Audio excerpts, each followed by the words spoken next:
Charlie. Apathy of the Wise, Part 2. Standing up to evil, even slavery. In hindsight, last time, I don't think I sufficiently abased the call to arms argument quite enough. Hence, this time I want to pick up the assault on the position and really drive an ice pick through its forehead. If you use offensive violence as a means to stand up against injustice, you fail. Period. Again, if you use offensive violence as a means to stand up against evil, you fail. Period. Why? If you are standing up against evil, it means you have lost lucidity. If you are not lucid, then you are delusional. If delusional, then you have botched the objective. It can't be stated more plainly than that. And a loss of clarity isn't ambiguous. To stand up against a byproduct of mind is to forget that the byproduct is a construct of mind. Naturally, there will be accusations of apathy, of not caring, or of being cold and callous, but that's only from a self-identification with a limited perspective of a personified ego, of which is only preoccupied with matters of exclusion, self-concern, or personal benefit. The out-of-control ego knows nothing about selfless service or sacrifice. That's why it can only fathom to the extent of fight or flight. Is nonviolence apathetic? Of course not. It's the lucid strategic response to an aggressive feeding frenzy, an illusion that has gone into unrestrained madness through the ego's gluttonous indulgence and a delusion. This is why the ego cannot understand why nonviolence is the most effective method to dealing with adversity. The ego wants to believe that reality is objective, and thus fighting it seems to make perfect sense. Whereas if there is liberation from the control of the ego, the truth of mind-dependent reality becomes laid bare. One does not bring a body of water to stillness by moving and thrashing around. One brings a body of water to stillness by remaining absolutely calm and still. And this truth can't be accurately classified as apathetic. Empathy and compassion cannot be properly applied when only aimed at symptoms and not root causes. Sure, there's a time and a place for addressing a symptom, but if there is to be any real consideration of authentic empathy and compassion, it is an application directed towards the root cause. The desire to apply it towards a symptom is a red flag for a fall into delusion. Simply put, if you have taken the bait, you have failed to realize the nature of reality. Game over. Well, it's subjective, isn't it? Your nature of reality may be different than my nature of reality. No. What your, what my. This isn't about worldviews or perspective outlooks. So there's no yours or my's happening here. These are just more clinging identifications with contrived artifice.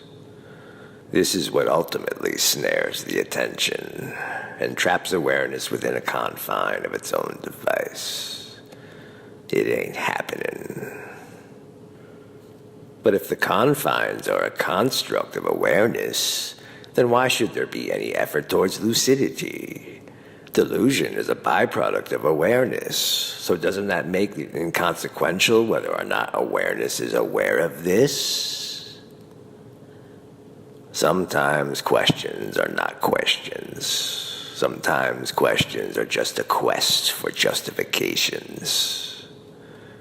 Is it inconsequential? It's the difference between accepting the truth or living a lie.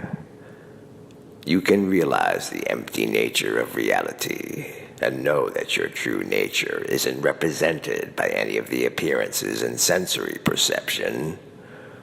Or you can continue to pretend you are this make-believe persona, imagining you are located in some actual place, interacting with objectified substances and materials. I know the latter is preferable because it's such an evasion of the truth, and hence there is much fear in facing the realization of it.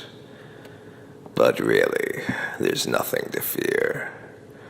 You need not fear nothing. This is your true nature. Break through the illusion. What lies beyond is liberation. Staying in the delusion bears far more burden. Stop being afraid to face up to the truth. Unless you somehow think anxiety, suffering, and depression have no existential consequence. They do. It's the whole reason you are caught up in the addictive cycle of binge and purge. Detach from this indulgence. No, man, I'm not suppressing my humanity. I'm not going to negate my identifications. I don't want to be reduced to a non-distinct paste. I have to honor the divine by being true to myself. Yeah, exactly. Ego, ego, ego, ego, ego, ego. Ego, ego, ego, ego, ego, ego. Additional ego, and then yet even more ego. How big of you. Really. Thanks, man. Thanks for reveling in your piggery for the sake of an idea of a divine maniac. That's real cool of you. Or better phrased, feeling fine, you almost killed a frog. No one asked for suppression, but ironically, that's exactly what has already happened. So it's already the case. Delusion is a suppression of the truth. So anything that might interrupt that fuzzy fantasy is a welcome development. Equating the truth to a non-distinct paste is simply an egoic pejorative aimed at the denigration of the truth. But there's no helping it. The most potent wisdom in the world is lost on the ears of the blind jackass. No amount of wisdom will ever make him budge. It's like dealing with a drug addict that doesn't see any need to give up his heroin. You can't perform the objective if you haven't acquired the foundational capacity. The purpose of a purpose is found in finding the need for one. You certainly cannot direct a purpose unless you first acquire a purpose to direct. And in this case, we're not talking about an egoic purpose.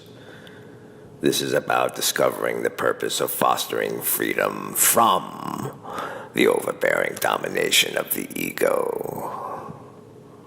This is an effective way to realize the confines of the ego. Otherwise, there will hardly be any understanding of purpose outside of ego. Kind of like the purpose of standing up against evil. Yeah, stand up against evil. That's quite humorous, almost as ridiculous as trying to conquer your own shadow. Sorry, wise masters don't stand up against evil. If anything, wise masters might teach evil. One who is lucid shows evil the error of its way. After all, this is the reason evil even manifests, isn't it? The loss of clarity, which showcases its fall through ignorance, foolishness, recklessness, and the absence of discipline. All delusional conditions that are in desperate need of guidance. But it's arrogant to assume the role of a wise master. True, but only if it's a falsehood. If one is a charlatan peddling lies and distortions, which unfortunately means 98% of the time. So yeah, but no. If you are actually lucid, it isn't arrogant to maintain lucidity in the face of the blind, ignorant mule who thinks it's arrogant. Fuck that. The blind mule is gonna have to face some uncomfortable truths instead. So stop trying to justify your laziness with complaints and distractions. No, you can't shoulder evil and hope to be functional. And even if you could, ruin will still eventually come. If not sooner, then later. And that's not a tragedy. The ruin of an ego is actually pretty sweet. No, it's not cruelty to acknowledge this, but I know it seems that way from the eyes of a delusional fool. It's sweet because it marks the milestone of a necessary prerequisite, which is a rite of passage. So when this happens, a wise master is glad. For it's always a very rare, fortunate situation to see the death of a ghost who might now be finally ready to be reborn into reality.